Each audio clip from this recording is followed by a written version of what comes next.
What's up?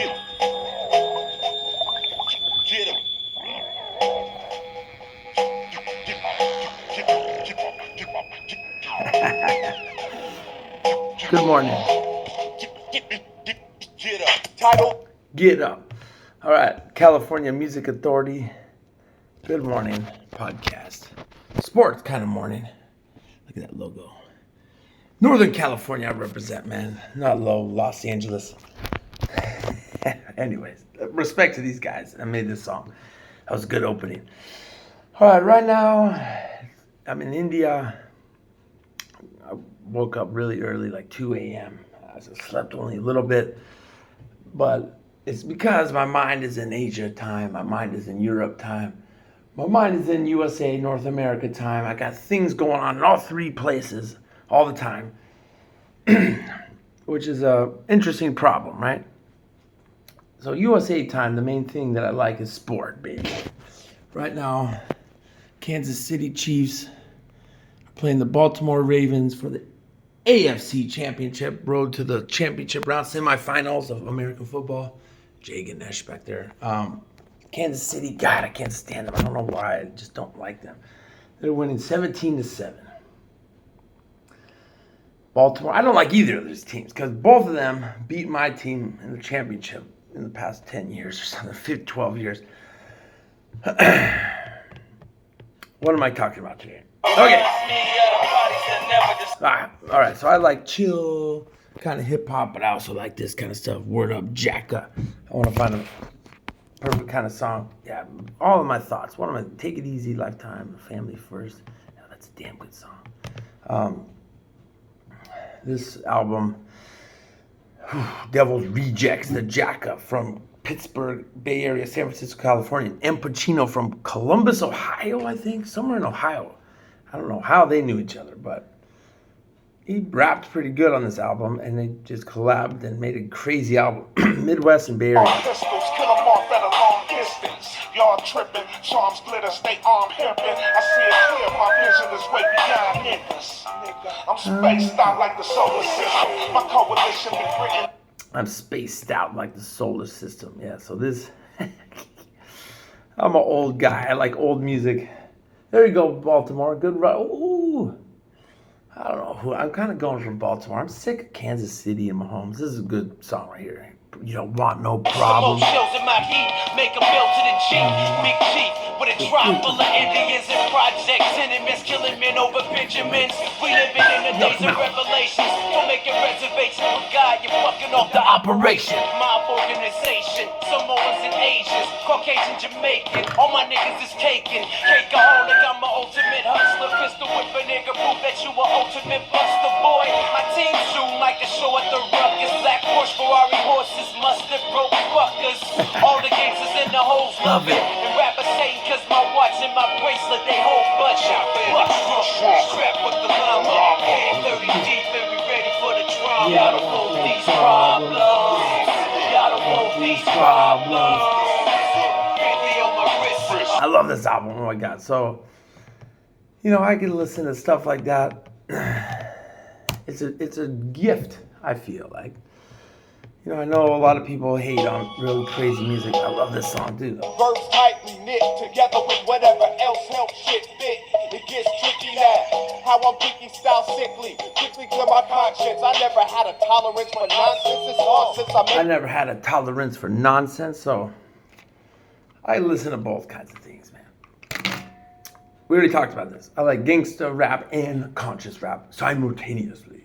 There's only a few people out there that accomplish this. All right, this isn't about rap. God damn it. A couple things happened recently in American sports, California sports.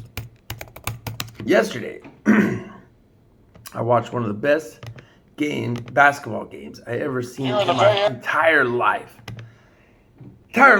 So I've watched a lot of basketball, man. I played basketball. I was a basketball kid. Who was hot in here? Let me stand up. Turn on these fans. Oh, then you can't hear me. Look at old Madras, India. Ooh. So, this podcast, damn, I'm fucking tired. About to watch a football game. Jay Lakshmi, Hindu goddess back there. I gotta turn on some of these fans. It's already humid and hot. January, southern India. Let's get some of these lights on too. Here's my house right now. House number 80. Yesterday was one of the best basketball games I've ever seen in my life. But I got something important to tell you guys first.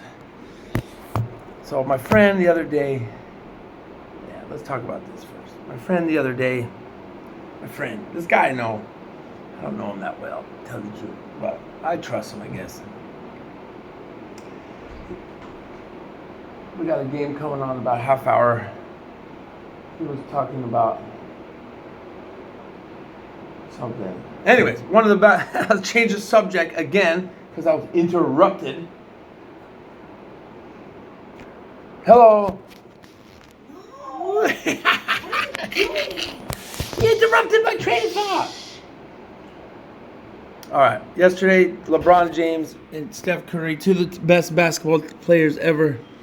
This podcast is all over the place now because I got to change subjects because someone fucking came up in the room. We're getting ready for the game. She's my Niner fan friend. All right, this team, they played Lakers versus Warriors, double overtime. It was one of the best basketball games I've ever seen in my life. The refs I wish they kind of didn't call so many calls, but this was just super crazy, man. Double overtime. Curry fakes, goes inside, scoop layup, it's good. Curry was playing crazy. So these are some of the great players of a generation. Klay Thompson, Steph Curry, Draymond Green on the Warriors, LeBron James on the Lakers. LeBron James has been playing 21 years. Curry been playing 15 years or something. Steph Curry, that was a crazy shot. They were winning here. Under a minute remaining. And Russell in the front court, no hesitation. Crazy free by this guy. D'Angelo Russell once again. Watch this three by Curry. I can't believe they lost after this. Curry comes free. Wide open. 6 seconds left. 4 seconds left. So they gave LeBron James. That's what happened. Puts it on the floor, drives inside, layup is up. Foul. They called that foul on Draymond Green. Why? So LeBron James got 2 free throws. And they won in double overtime, the Lakers, 145 to 144. The team lost. It was a hard-fought battle. It was one of the best basketball games I've ever seen in my entire life. All right. Curry had a last-ditch shot that was way short. Tough loss, but still incredible. I pray and I'm happy to experience these things with the great players on my team, the Warriors, and these great athletes that have been around for decades. We take, things for granted. They're going to retire soon, probably the next 5 years at most, both of them. LeBron James, they're both so good still. That's why it's kind of hard to believe. How could they retire? They're like my age. All right. So I'm about to call my 98-year-old grandfather, 97. He was born in the 1920s. Washington, D.C., capital of USA. Gotta call him in a second. Because our team is about to play an NFL semifinal. That was just for the NBA. They're in the regular season. They're not in the championship rounds yet or something like that. But the American football, my other favorite sport, basketball is number 1. Number 2, American football. Number 3, baseball. Number 4, soccer, football. Number 5, hockey. Number 6, I don't know, extreme sports maybe, surfing, skateboarding, snowboarding, put all those together, that's number 6. Number 7, track and field, running, and stuff like that. I like all sport, really. Swimming, 8, I like swimming. All right, 49ers, San Francisco playing Detroit, a city of the Rust Belt. They used to have a huge booming car industry. It was money, money, money in Detroit City. Motown came out of there. The music, my girl, talking about my girl. All kinds of classic, amazing movie music. Eminem is from Detroit. They're taking on my team. They're a team that's never won the championship of American football ever. And they've had a tough history. It's cold there. Their team is terrible. Their team, Detroit Lions, they're a big-time underdog. It's hard not to root for them, for the whole country. But they're playing my team with a chance of the Super Bowl on the line. So we got World Cup of Soccer. 4 billion people watch that. World Cup of Cricket, like here in India. 2 billion people watch that. Number 3 is American football, the Super Bowl. 3 million people watch that. It's the 3rd most watched sporting event. Olympics are in there somewhere, but Olympic numbers are hard to gauge because there's so many events and it takes so long. But here we go. American football. I love it. American, we don't have really a culture. We got about 30 minutes till this starts. We don't have a culture, ancient culture like China or Persia, Iran, or even Russia starting, whatever, in the 800s, in the 1400s with the Moskova and all this stuff. England and their ancient culture, Londinium, the Romans and everything, Anglo-Saxons, Africa and their Zulu nation, and Mali, that guy with all the gold, everywhere in the world. Mexico, the Azteca, and all these cool Native American ancient cultures. Settler countries like Australia, they have the people that are native to the country. They got displaced. That's how it goes. I know that's a sensitive subject, but America, Canada, USA, United States of America, Canada, Australia, New Zealand, places like that, we have no culture. So what we have sometimes for some people, music, movies, and sport. We got the AFC Championship going on right now. Let's turn this up, see what's happening. Baltimore is trying to get a score here. There's 4 minutes left. Clock running with 4 minutes. 17-7. Kansas City's winning. Baltimore, big play right here. He's got a lot of time. He's about to get hit. Oh, man. Kansas City defense is clamping down on them. I'm really surprised, actually. Baltimore's not playing very good. All right. So you figure that out. We got 30 minutes. We got some streaming service. Sometimes it's the illegal streams that work the best. All right. So I'm telling my story over here now. Those games are going to go how it goes. I don't want to be disturbed. All right. So the reason this nomadic life I think is so easy for me is because I was a renegade nomad kind of person. By choice, remember. I had a great family. I grew up good. I had all the toys to play with. I'm pretty much copying what my friend said the other day. I had good Christmases. I grew up playing sports, basketball, American football, baseball, track and field, skateboarding, rollerblading, watching tons of sports on TV, watching great movies, Indiana Jones, Back to the Future, Star Wars, Terminator 2, The Predator, Arnold Schwarzenegger, Harrison Ford, fools like that, Marty McFly, listening to great music, man, fucking Michael Jackson and Dr. Dre and Snoop Dogg and, all the New York rap, Wu-Tang Clan, Notorious B.I.G., LL Cool J, the Beastie Boys, Nirvana. I had a great life, man, but just, what's going on up there? It's dark right now. I'm getting ready for a sports game. In the 90s in USA, it was like a golden era, man. Right before the internet came out and everything changed. Bill Clinton was president. Say what you want about the Clintons. That's my favorite president, because that time, I don't give a fuck what his policies were or nothing, or what he did with his personal life. That time in my life, 1992 to 2000, was like the best times I could think of. Ever. Just think about that. 1992 to 2000. Where were you in the world? Damn, there's lots of mosquitoes. Well, back in the day, they used to have malaria a lot in India. They kind of eradicated that. I know a lot of the world wasn't so great in 92 to 2000. Russia, fell, the Soviet Union fell, and they had a really crazy time in the 90s, corruption and all kinds of horrible shit.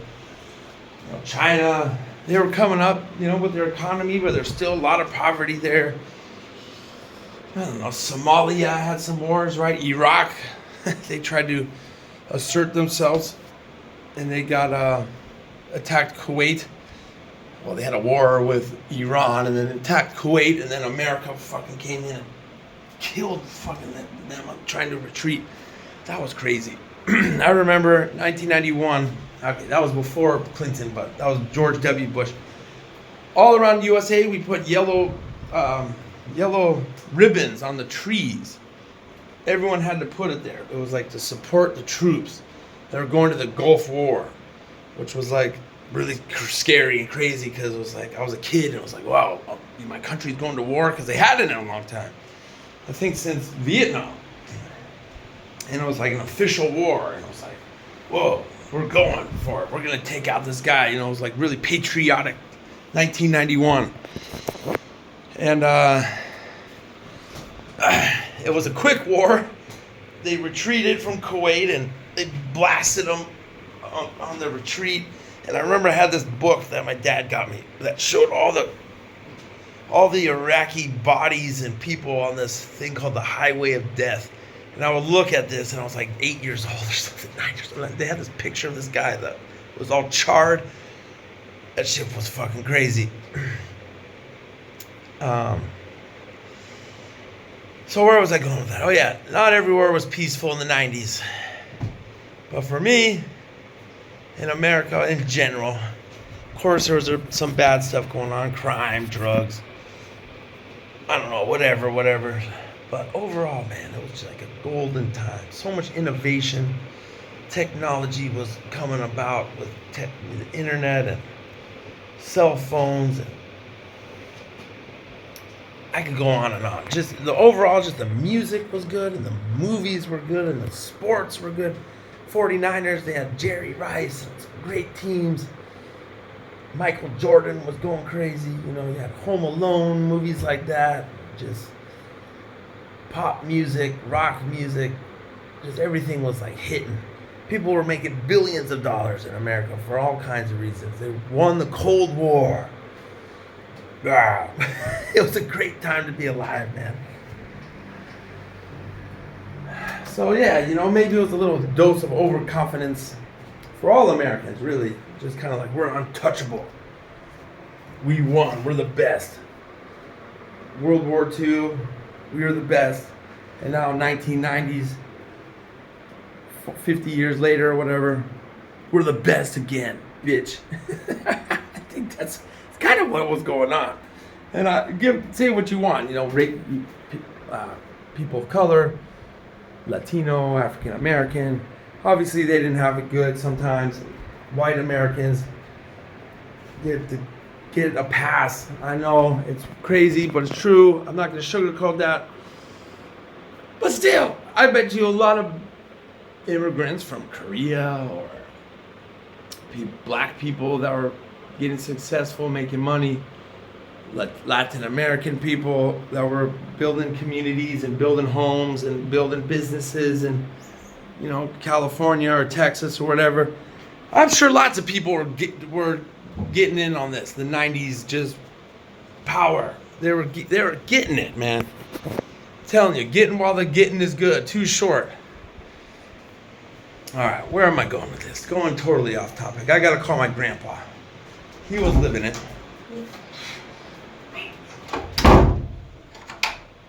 All right, I gotta go. The game's about to start. But not yet. Hold on. So, in a bit of overconfidence, I think, and a little bit of disappointment in my life, really. I really wanted to be an athlete, like a basketball, American football, just like superstar player. You know, that was my whole thing.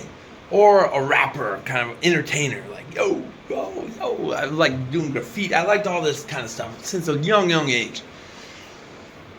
And I got some injuries in sports, and I switched high schools, and then I noticed, damn mosquitoes. Then I noticed the girls like the bad guys, man. They like the athletes and stuff, you know, but girls want to party. At least California girls, and they like the bad dudes, man.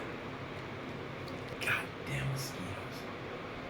So it wasn't just that. I was just kind of like, all right, it's now or never. I'm gonna do this now or not. So I wanted to like try different substances and act cool and try to sell them, and it was this whole persona that I was working on, and I always dreamed of having, really. I wanted this like Grand Theft Auto, you guys play that? I wanted this like persona, not a really bad person, like a killer, you know, murderer or something, but I wanted this like edge. I wanted to be like edgy. It was like different kind of lifestyle, someone different. And when the sports kind of didn't work out, I could have worked hard, and that, I always regret it. I could have worked hard at age 17, 18, 19, 20, and really focused on that basketball especially, and I could have played, just focused on that. But I had this other dream of being like this rap guy persona, just, I don't know. All right, cut the long story short. Going through a bunch of stuff. Basically, 2006, 7, 8, and 2005 too. For about 4 years, I was a nomadic. I sometimes had a good bed to sleep in, but most of the time I was on the run, running around, up all night. I would go to my parents' house often and crash there. With my mom even said, my dad maybe, you're just treating this like your crash house. It was safe, you know. I was going through all kinds of crazy stuff, but often I would be like some girl's house, some friends' houses, and some people, hotel, motel, this place, that place, Sacramento, San Luis Obispo, San Diego, at my uncle's house, at this house, at this. I'm already used to this nomadic life, man. And it felt good. I know that people like to have a home and own a home, and yeah, just killed a mosquito, nice. But it felt cool to be like that. It was like really interesting to me. I felt like I was like doing something like adventure. It was really dangerous and stupid, a lot of shit I was doing, but then for a while my sister gave me her car. What year was this? 2008. And I was rolling around in this 2000 Toyota Corolla. I don't know why she gave me her car. It was kind of stupid in hindsight. A lot of times I had no car. Other people were driving me around. I either had a car or didn't often, but I always had connections and people, come pick me up, man, take me there. I knew a bunch of people, they would let me drive their cars. Some girls, they would just give up their keys and I would be driving their parents' cars all night and shit. Dope fiend rentals. That's a thing where some drug addict wants, lets you blend their car. I stole a car a couple times. Anyways, I was living out of a car for a good 4 months, 6 months. I don't even remember. I would sleep in the back seat when I couldn't find a place to crash. So I was basically homeless. I would sneak into the YMCA at several places: Saratoga, Sunnyvale, California, maybe somewhere else, Santa Clara, and I would sneak in the morning, like 6 a.m., and act like I was going to the gym. White privilege. Someone that was black or something, or Latino, probably wouldn't get away with this. But I would walk in there, act like I had a membership. No one was really watching. I would go in through the back door, and I would take a shower in the YMCA? Yeah, I'm pretty sure. Yeah, YMCA gym. I would take showers in there. I would get out, go in my car, and go into the madness again. And after a while, enough was enough. Yeah, we're just gonna have to stream it on the illegal streams if it's not working. That shit never works. My girl, she's having a hard time finding the football stream. The game's about to start. Anyways, I snapped out of that, changed my life. I left my home city and area. Actually, a judge told me to leave at the courthouse, Palo Alto PD. He said, Palo Alto County, what county is that? San Mateo County, Palo Alto, California. He said, "Where are you going?" I did this whole speech in the courtroom, and I was like, you know, I forget what I said, but I wish I had that on record, man. I was like eloquent, like a lawyer. It's pleading my case. I didn't snitch anybody out ever. And I was just like, you know, I've been living like this. I've been kind of crazy, this and that, and I'm diagnosed with bipolar, manic depressive, blah, blah, blah, blah. And I had all these problems. I had played sport. I don't know what I said, man, but I had this whole speech. And I was with all these like gangster people that were in my holding cell, that were in the same courtroom. And a lot of them were mad. One fucking guy was mad because I took too long with my speech, so we missed the bus. Or we missed lunch or something. And this guy was so pissed. And I was like, I don't give a fuck if you're pissed. This is my life that's on the line. So I was supposed to do like more time in jail, or they're gonna sentence me to something else, but the judge was like, all right, you leave, don't come back to this area, the Bay Area. Send me a postcard. Where are you going? I said, I'm going south to this beach town. I'm gonna send you a postcard. I was 25 years old, something like that. And thank God I have good family, good parents, I had a support system, helped me out, got me through that. A lot of people don't have a support system. There's crazy amounts of homeless people and young people that are homeless and all kinds of horrible shit in America. People, maybe kind of like me, that just wanted to feel cool. Just wanted to get the girls. Good girls love bad guys. That's the song I got. That was a horrible singing, but all right. Anyways, 15 years later, just wanted to get that out. I'm gonna call my grandpa now, get this game going. Go 49ers in the semifinals of the National Football League. Game day, Lions and 49ers. What's going on in this other game? It's not working. I've signed up. I paid for that. 17-10. Yeah, we paid for it. It's not working. Ain't that some shit? It won't work. It keeps telling me to buy more. They just keep saying that. Ray, I need you to get off the phone. I have the extra plan. It's not working. Something. Warriors, Lakers, 49ers, Detroit Pistons. My story. You could get through things if you want to. Just believe. Doesn't matter what you're going through. You can live another day. Live your life, man. Looks like Kansas City's about to win. They're up 17-10. So they're going to make the Super Bowl. And my team starts next. So I got to figure that out.